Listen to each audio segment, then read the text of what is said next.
Good morning, universe. We're ending the first week of January here on the 7th, and it is 8:51. So 15 hours, 9 minutes left in this week of January. At least my my clock math skills are intact. Hard to know what's intact after taking another 4 grams of mushrooms yesterday. No, I'm not still mushrooming. In fact, I kind of got stuck I was mushroom stuck. Because if your tolerance for mushrooms gets too high, then you will get into a situation where your hallucinogenic trip won't quite kick in. It'll almost be there, but it won't be there. And that on the verge feeling was pretty much all I dealt with yesterday. But never quite falling fully into glory of mushroom hallucinatory visuals and sensations. I just use the experience to enjoy myself, just relax, have some mental conversations with myself that were honest and sincere. It's weird to me that mushrooms are always a good experience. One for the better of your entire composition. Even the one where your mushroom's stuck. I still found parts of myself that I didn't know about. Still enjoyed myself 100%, if not 101%. And having started them at 4, got a good night's sleep. So today just feels like a day in which, well, for one thing, I probably shouldn't do more mushrooms. Pause. And since I have to be at work in now 3.5 hours, well, we're not going to take 3.5 hours to go through the 7th episode of last year. I still haven't even listened to it. But I do have my notes all set up. It's a 23-minute, 10-second episode. It is entitled, This Universe, Unfortunately, is Entirely My Fault. And so I gave myself grades of course, my fuck grade, but my woe is me grade. Sounds like this one might be filled with self-pity. I'm going to see what the width of this one is. This universe is unfortunately entirely my fault. Well, I better have more than one reason. And we'll see what my confidence grade is in this one, since my confidence in these early ones has been minimal. This universe is unfortunately, sorry, I'm writing this down, entirely my fault. Just like the last 15 seconds of this recording's mediocrity are also entirely my fault. Okay. Not having to commit all the time to reviewing what I talked about last year. Kitty, you coming in? Oh, Kitty not there. Couple things to knock off the list.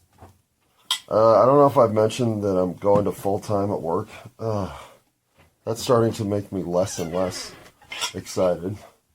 We'll see how long that lasts. I told him I thought I could make it last until September.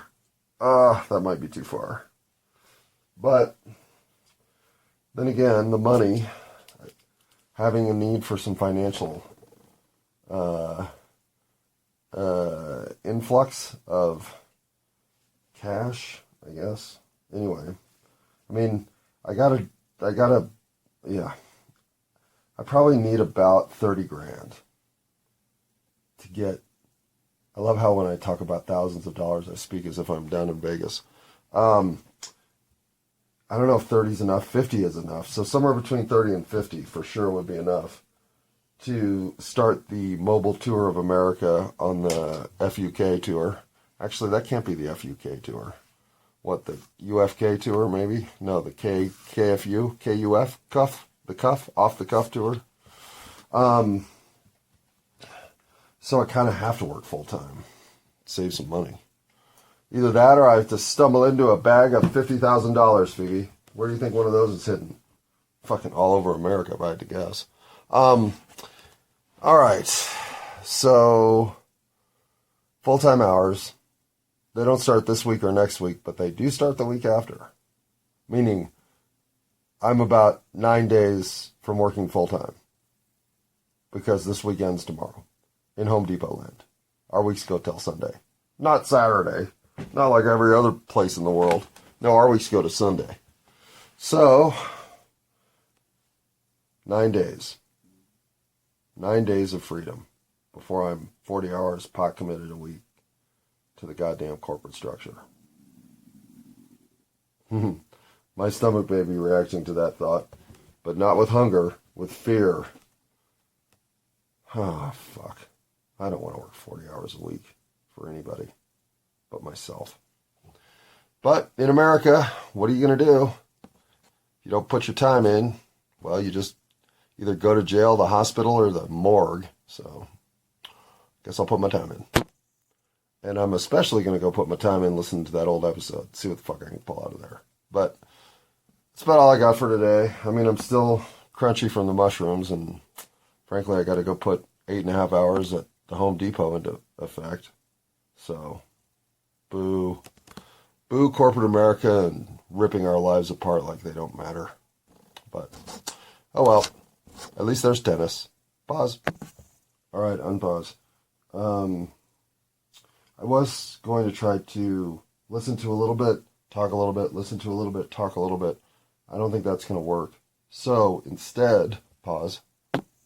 Instead, we're going to have to come back to this in more than 23 minutes and 10 seconds because I have to write a little bit.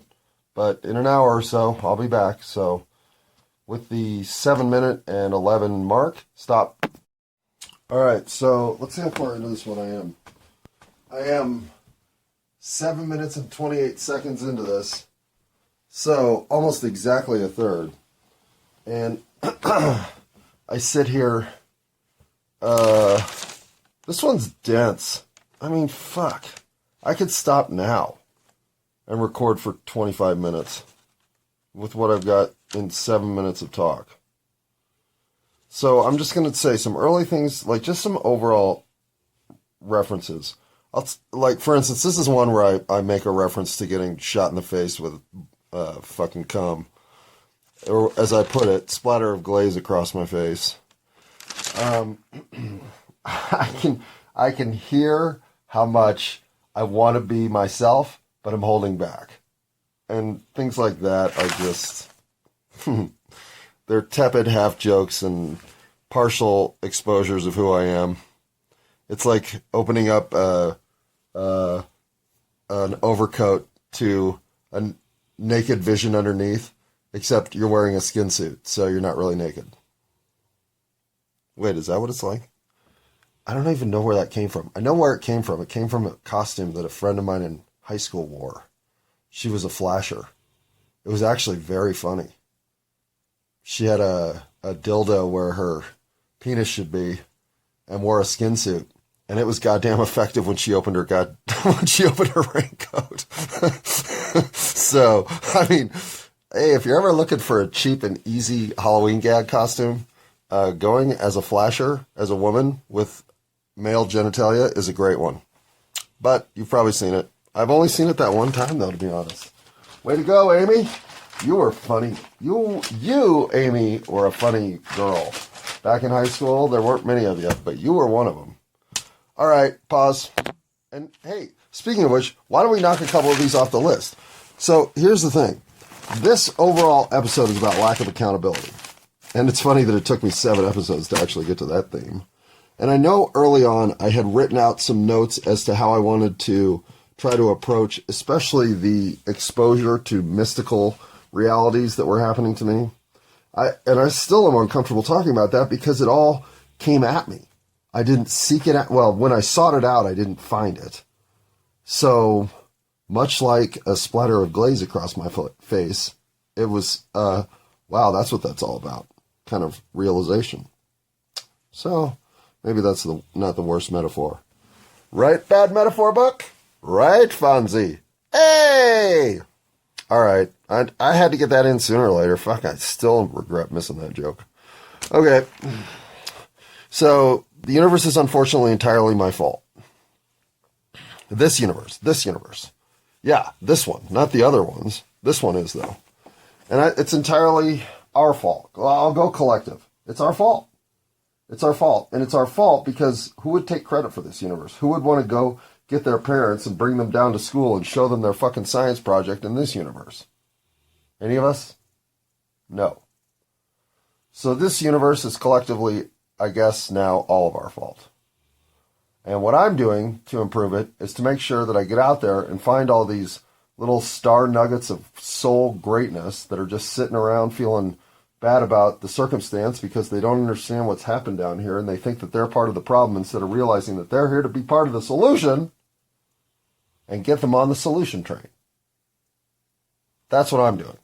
I don't know what you're doing, but that's what I'm doing to make a better universe and to make up for the fact that, yeah, my lack of accountability and some of the other bullshit I was pulling for 40, 35, something like that years, well, it's stacked up. And now it needs to be, at least karmically, reverse cleansed. So, starting with people like my new friend Brisa and some of my other new friends who will be coming onto this podcast in the next month or two, well, yeah, I'm building a team of apostles who are ready to tell the universe, we don't accept this anymore.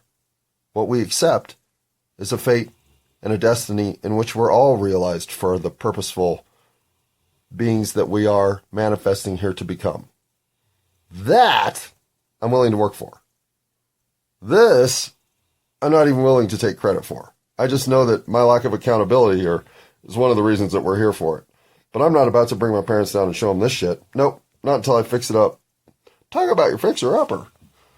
All right, pause. I gotta... God, you see what I'm saying? That's point one. Pause. And I hate to say it, but this universe, and I can't be the only one who sees it and knows it's this way, but the one that what we've got is a lot like when the really sweet Lion King kid, what's his name, Simba? I wonder if they did that because he's a simp. But he's not a simp. I mean, he comes up in the... Anyway, when Simba is trying to show Pumbaa and Timba what a glorious home he comes from, and it turns out to be all run over by Scar's negligence. Well, yeah, that's the fucking universe we live in. And sometimes I feel like I'm the only goddamn Timba around here who sees that this place is a goddamn disaster. Right? Right. Pause. And as always, Disney, or should I just call you the CIA, your contribution to this podcast recording, love letter to Nicole, whatever this is always incidental. No copyright infringement intended. I will not take on the beast that is Disney corporate America for sure. So when I speak of Timba, Pumbaa, and Simba as some sort of caricature of existence in planet Earth 8675309 America, well, yeah, Disney, you wanted the mantle of forming my thoughts as a minuscule little thinker. You took it. Now live with it. Life's about give and take, Disney. You took. Now I give. Pause. Alrighty then. It is, 9:50?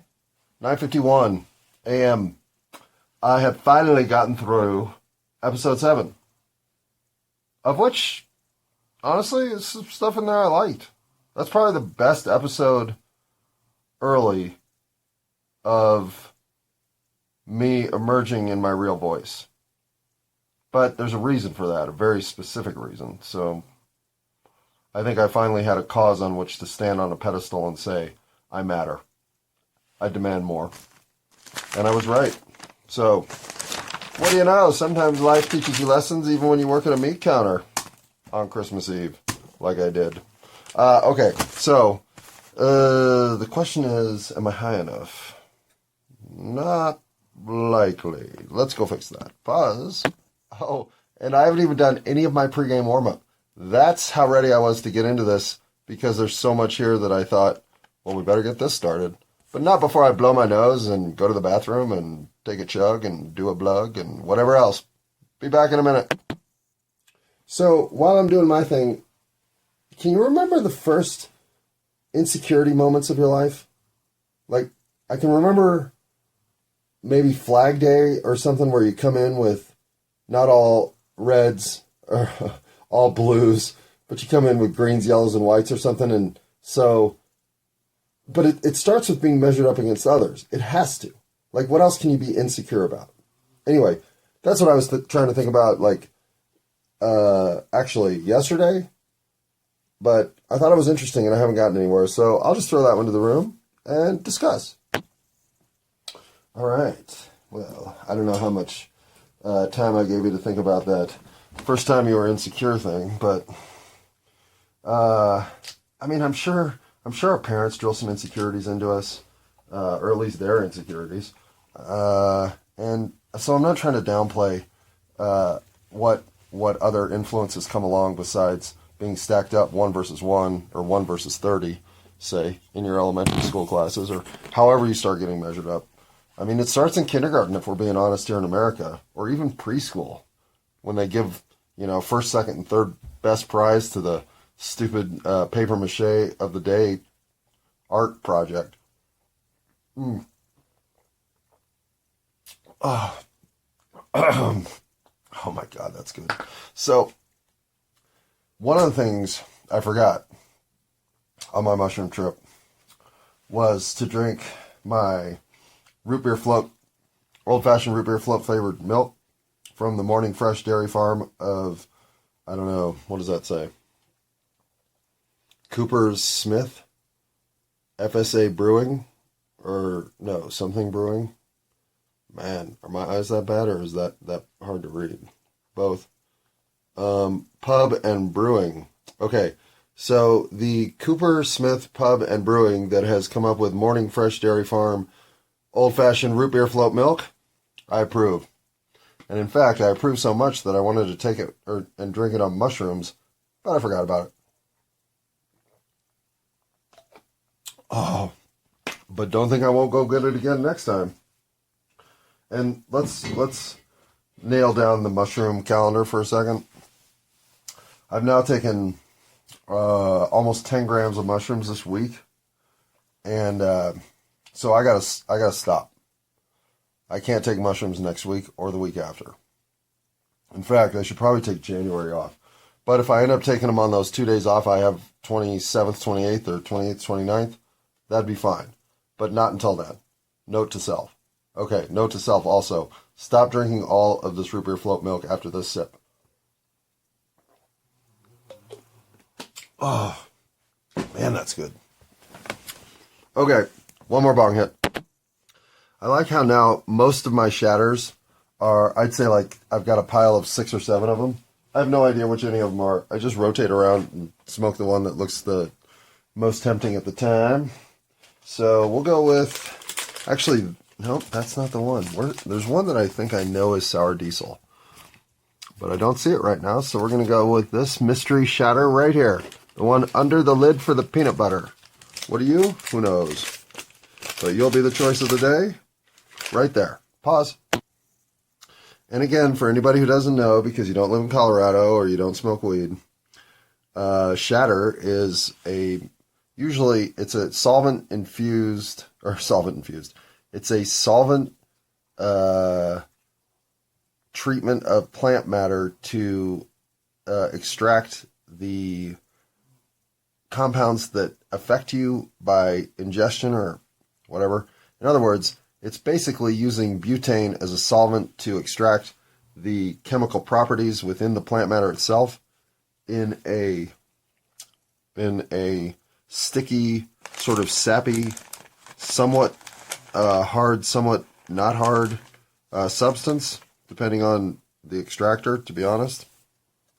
And then you take little bits of that, and by little bits I mean something the size of a Tic Tac at the most, but half a Tic Tac is more appropriate, and a quarter of a Tic Tac is even more appropriate, of material. And you put that on a titanium tool, titanium because that can withstand the hot temperature that you're going to use to light your titanium nail to the point that it glows fire hot red. So if you touch yourself with that, which of course I've done, you burn your skin so quickly that it doesn't hurt. It just turns into a 4-week healing process. I've done it twice. So I don't recommend that. But considering how much wielding of hot butane torches and hot fucking metal I've been doing in the last decade, it is a remarkable feat to have gotten this far without setting everything I know on fire. So hopefully my karma continues to remain high on that level because I know I've been lucky. This is the kind of thing where negligence and inattentive moments of distraction can lead to seriously painful outcomes. And I've been fortunate not to have any of that. Well, the couple of burns I've had, one was on my fucking ass cheek when it rolled down in the mattress and fucking torched me from behind. That was a quick jump out of bed moment. And the other one was because I turned into the hot element exposed with my leg and burned the fuck out of my shin. So, ow! Can still remember how much they both hurt. Not in the moment though, because that's so goddamn hot, it just fucking starts cooking you. Okay, so on that note, off I go to mystery shatter number 1 to see if that's the shatter I want to go home with tonight. Okay, mystery shatter number 1. If you were a day of the week, which day of the week would you be? Well, Shatter Day, of course. Okay, if I'm being honest and I was on Love Connection and somebody that, let's say in the universe of shatters, we're getting together with other shatters and somebody came up with that Shatter Day response, I'd be like, all right, that's clever enough. I'm going to take that guy home and fuck him. Which is probably why I was never on the Love Connection. Wait, no. That was the dating game. What was the Love Connection? Was that where they all went on dates with like 3 different people and then slept with all 3 of them? And then talked about them behind their backs? Maybe that one. You know what the best show though ever? Oh, I mean the best show on TV, and I'll admit this is my Jerry Springer side. Cheaters. Oh, I loved that show. Oh, I loved it. I loved it. Probably because I was a cheater. Okay, pause. And this is, oh God, what a self-realization to be having right now. But whatever worst cheaters moment you can recall from that show, I was that guy. Seriously. Sucks. But it's true. I'm no longer that guy. But I was that guy. So I still am that guy. I just realized that guy sucked. So that guy's gone. But I can't be a hypocrite. I know what it's like to get caught with your dick in your pants. Well, actually, I know what it's like to get caught with your dick out of your pants. And neither one's fun. So, moving on. Let's give the grades first. In this one, shockingly, I mean, I went in expecting to give myself some goddamn slack on the grading because I knew this was going to be an episode where I was going to feel like a failure. But no. The only thing I really failed at was my fuck grade. Which, if I'm being fair, I had to break down into 3 different subgrades because giving it as an overall 1 was not fair. Because I don't even mention kindness in this. I don't think. I might have to re-listen to it. I got way too involved in re-listening to this one. And I've only re-listened to it once, so maybe I should have done it a second time, but I gave my kindness an incomplete. I gave my understanding a C. I do see where I'm trying to be understanding, but I also know that I am being fucked with. And my forgiveness grade is a D, because I am not being very forgiving in this episode. In fact, I would say this episode is the definition of being not forgiving. Now, I don't give myself an F, because there's purpose here for my lack of forgiveness, but still, there's so much opportunity here to be the bigger person, and I'm not. So I have to give myself a D. But that's okay. I grow a little bit over the course of the year. I don't know that I could react much better in this circumstance even today. This is just shitty when everything is stacked against you and you keep getting fucking even more things pressuring you. At some point, when do you break? Right? I mean, when do you? So, my woe is me grade, I gave myself an A- because, yeah, there's a little bit of pity party in here, But there's not much. In fact, I think I could have even been more forthright if I wanted to be. But so if anything, I'm a little reserved, which clearly I learned to turn that channel down. My width is a C-. I don't get wide at all here. Well, I mean, I do in the initial, but then I drill down into one very particular example and stay there. So I wouldn't say this is my widest episode, but I wouldn't say it lacks in width. It's not known for that. And my confidence grade, honestly, I gave myself an A+ here. I don't know if I could sound more confident. And I think I deservedly sound that way. So I don't think it's false. Otherwise, that would be more like a B-. All right. I already said I begin by exploring my lack of accountability and the extent to which that has caused damage in my immediate life and how I see that as the fractal expansion of what we're doing on a society or worldwide civilizational level. And I do think that's true. If we aren't willing to bring back accountability, we aren't ever going to live in anything but these fake news, false realities. It is the lack of accountability that has us here because nobody's paying for the misdeeds that they're creating. Now, I'm using vernacular that sounds 21st century American. I don't mean pay for your misdeeds. I mean, can we expose the dirty laundry, decide to clean it up, and then move on, all wearing nicer things again, and stop pissing the bed? That's what I want to do. I don't want to put you in jail. I don't want to send you to the stake. I don't want to chop off your head. I don't want to come at you with knives and pitchforks. Other people may want to do that, but I will try to stop them. I just can't promise that we can get there without at least some disruption because you've stacked the game so far against us. And you know reckoning is coming. I'm offering you the best possible solution. Choose another solution, and you choose outcomes that are worse than anything you know. So, the extent to which I'm willing to be held accountable is 1,000%. I want to be held accountable for everything that I do, say, or create in this universe, one way or the other, for the good or for the bad. I want to take accountability for all of it. Nothing less. So, on a daily recording of telling you what the fuck I'm up to, I'm giving you personal accountability, a reconciliation of myself in real time. And I'm finding it the most liberating thing I've ever done. I no longer fear anything about being real.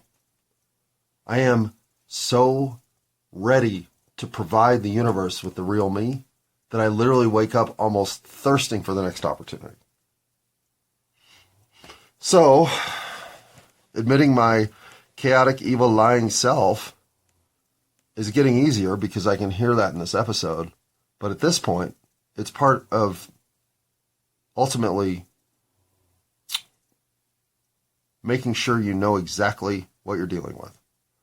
I don't want you to come at me not knowing that I've thieved money from my sister in a sneaky, underhanded way. Knowing that will keep you from glossing me in a way that's undeserved. So let's be real. Let's deal with the real. I'll give you 1,001 reasons to really like me. Or I can give you 101 reasons to really not like me. But with a 90-10 balance there, actually that'd be more like 91-09. But with that balance in place, well, let's do it. Let's realize we're not all perfect.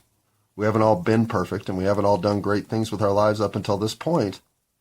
But collectively, if we want to decide to start doing that, well, that can start yesterday. Well, not technically, but because of the way the timelines all work, it can influence yesterday. So that's there to be had. Self-glossing outwardly is bad, but inwardly is worse. I couldn't agree more. And what I mean here is lying to the world is throwing shade into the universe. That's just muck that has to get cleaned up. But lying to yourself inside, oh, God, that's not even muck to clean up. That's therapy to endure. And I don't mean go see a psychiatrist. I mean start working back why you're so motivated to be anything other than your true self. When I find myself acting any way other than kind, understanding, and forgiving, I ask myself why. And then I figure it out, and I think, is this something I am succumbing to, creating, or just circumstantial one-off? Whatever it is, I recognize it, and if I'm wrong in my assessment, oh, this is a circumstantial one-off, it won't happen again, and it happens 3 days later, well, okay, reassess. Now take that out of the equation, since that's clearly not the situation, and drill down further. Okay, am I behaving to encourage this? Or am I somehow being karmically reset by enduring circumstances repeatedly because I'm not learning the lesson the first time? And then work with that. And if you're wrong about your second assessment, well, at least now you know it's got to be option C. So figure it out, right? Figure it out. Figure it out. What's causing you to be verklempt? Figure it out. Fix it. Go be not verklempt. Saying that, I can hear myself again setting boundaries and labeling myself here. I do a lot of that in the early episodes because I guess I just know you don't know me. And after a year, I don't give a fuck. You know me now or you don't care. And either way, why do I care? I am completely not worth the situation I have been given. Reconciling this has taken 40 years to embrace the real changes. No, to embrace my real character, sorry. Yeah. I still don't feel that I'm worth the situation I've been given. I think the situation is so glorious that I'm not deserving of it. And yet I know I'm deserving of the greatest things in the universe. So to me, it's like we're in this untapped potential of worldly proportion, of galactic proportion, of universal proportion.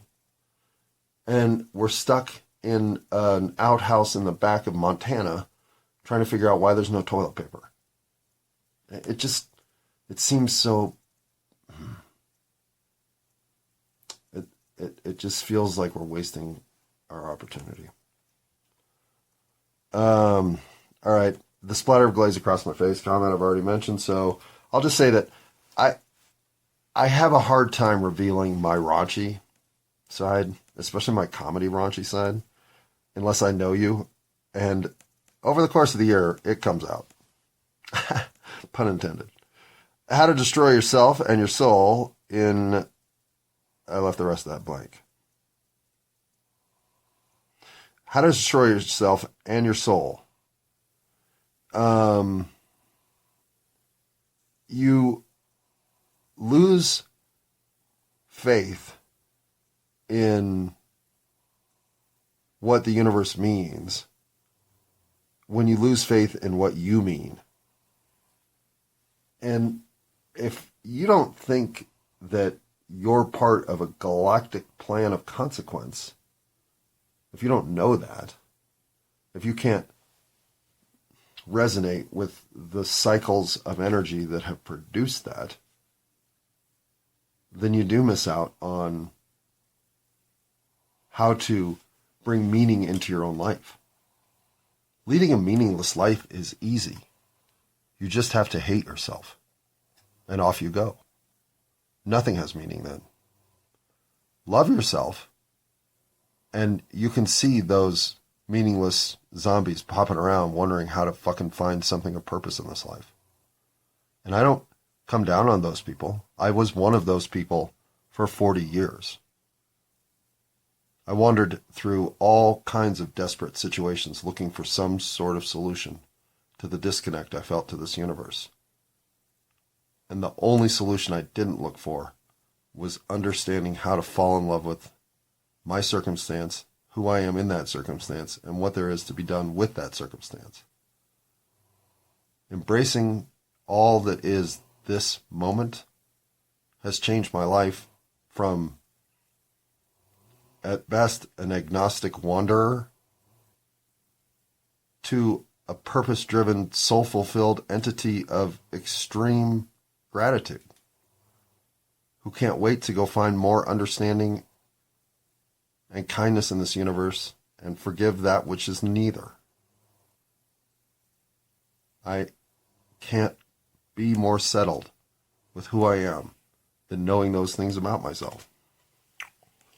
But for 40 years, well, I was certainly my own splatter of glaze across my own face. That which I am perceived as versus that which I know myself to be. You know, that's such a big thought that I'm going to come back to it.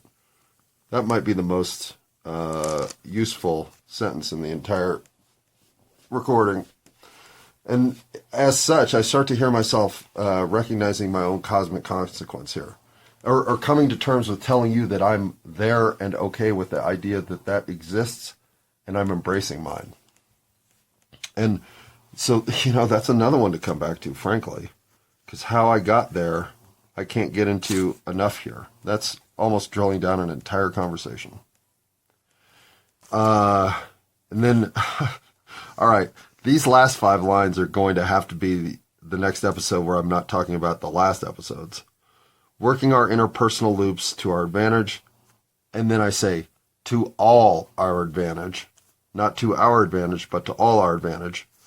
And we're not built for those kinds of fights inside our own heads. When we have conflict there, we create fights that we don't know how to get out of. That's where I was stuck for 35 years. And I get why people succumb to their darker side when they don't know where to turn. That is way too much to get into right here. But boy, does that sound like a good 3-part discussion over the course of some episodes in the future. Okay, let's get into this. There is still there is as much left as what we've gone through. So I'm going to start winging it and going quicker. It's not a pretty admission that I was a dickhead for no reason. It is not. I wasn't a dickhead for no reason. I was at times. But there are many reasons now that I recognize why I was a dickhead. That's another one to come back to. That one's not quite as long a discussion because, well, you can only be a dickhead for so many reasons. But, yeah. Pulling yourself out of thinking that you're the problem is as simple as deciding you're not. I know that's lunchbox stupid, but it's lunchbox simple. So let's not discuss that now because otherwise I have to explain why. But if you're wondering, there's one thing you can just start. Energetic swirl patterns. Yeah, I talk about swirly whirlies here for the first time. We'll get more into that. Oh, there's no time for all this. Kitty's even sleeping. Everyone's sleeping through this one. I had to absolve myself. Oh, yeah. Absolve. This episode is about absolution, if I'm really getting down to it. It's not about a lack of accountability. It's about determining that you've been unaccountable and the absolution you want to achieve to bring back accountability to your life. If you will allow yourself to think what you've done is not anything nearly unrecoverable compared to what you could do if you would start living as your true self, then you'll see that coming clean isn't a burden. It's a cleanse. You want to rid yourself of that baggage that you're carrying that says you're not acting as who you really are. And I don't know how to tell you to do it. But absolution comes from realizing that it's not actually absolution, it's forgiveness. It's forgiving yourself for not being your best. And then understanding that from here forward, being your best doesn't mean living up to an expectation of an outcome that's predetermined. No, it means being who you are in every moment and letting whatever that does build itself as the Rainbow Road Mario Kart circuit race of all time. It's just, that's what we're here to do. And I want to run on Rainbow Road, not whatever cow pasture we're running through. I had Jack Herrera Shatter at the time. Oh, I haven't seen that since. I do love Jack Herrera. I've got some Jack Herrera green. I do have. But finding good Jack Herrera extract is hard. Am I the only one that wants to forgive all the way back? I don't know. So I'll give you that to think about. Could I forgive Sprouts for their onboarding? All right. The last 7 to 10 minutes of this, I didn't really look, are all about how fucked up my first 3 weeks at Sprouts were. And they were. And 19 days into my starting there, after not having worked for a while, I needed money badly. Still do. Well, not need money badly. but I still need to work to bring money in because if I stop working, I immediately go without water and heat. But even in that circumstance, 19 days in, I demanded to be reduced to 3 days a week.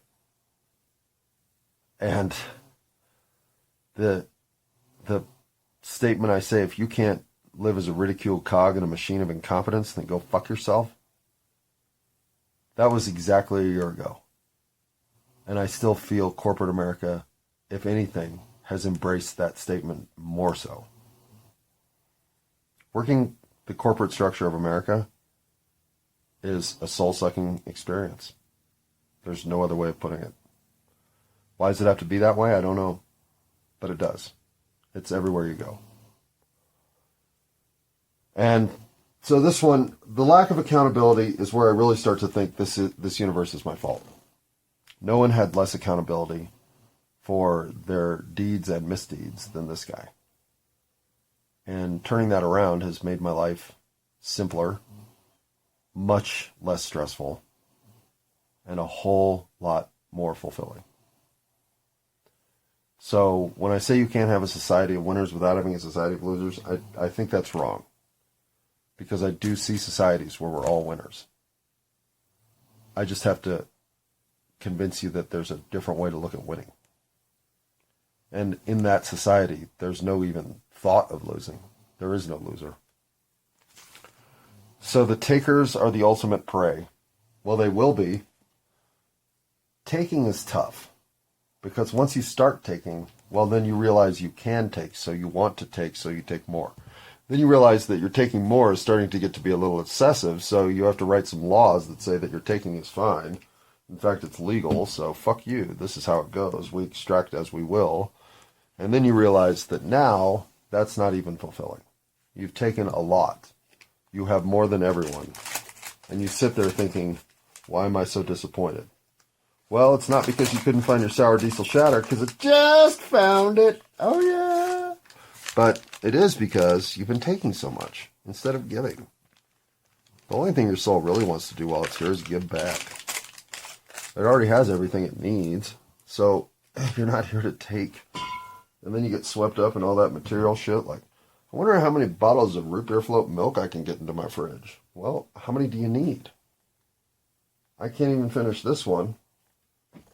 To start another one, to start another one, to start another one. And even if I fill my fridge with 88 bottles of root beer float milk, it just means I'll overindulge and eventually make myself sick of root beer float milk. I won't even enjoy it.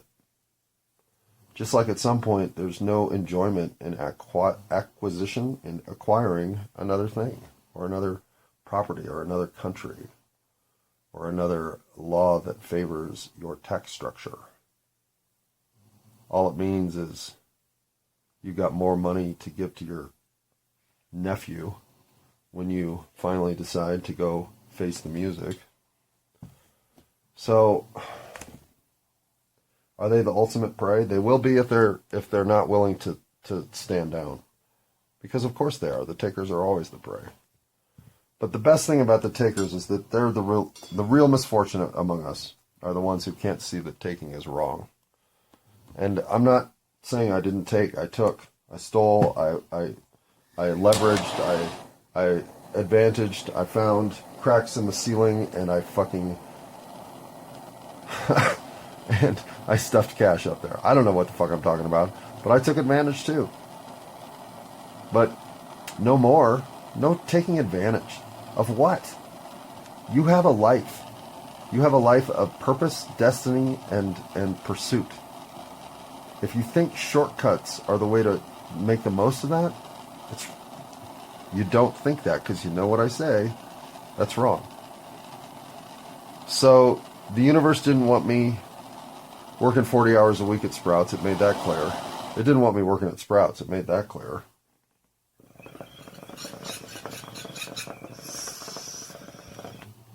And since returning to Home Depot for 20 to 30 hours a week, I've certainly found a graceful integration with my professional side again. But, you know, anybody can work part-time at Baskin-Robbins and not have it fucking wreck their life. So now, at 40 hours a week, what am I going to be like? I don't know. I guess we will know come the 27th and 28th, because that'll be the first 2 days off I've had after 5 straight days of 8-hour shifts, which I'm pretty sure I have yet to do in the 10 months I've been back. So that really will be a test of, can I really act like a true American anymore? Well, in good Saturday 10:26 in the morning fashion, hi ho, it's off to work I go.